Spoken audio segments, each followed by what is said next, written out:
অথচ এই মায়ের সাথে হাজারো বেয়াদবি করবে,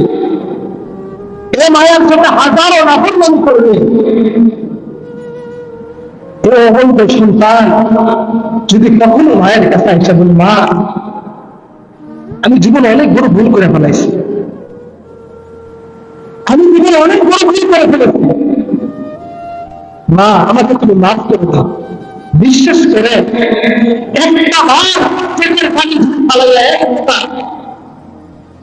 চোখের পানি ফালানোর পরে আপনার মায়ের কাছে যদি আপনি বলেন, আমার মনে হয় না পৃথিবীর জমিনে এমন কোনো মা আছে যে তার সন্তানকে মাফ করবে না, ঠিক কিনা? আচ্ছা বলেন তো, মায়ের সাথে যদি হাজারো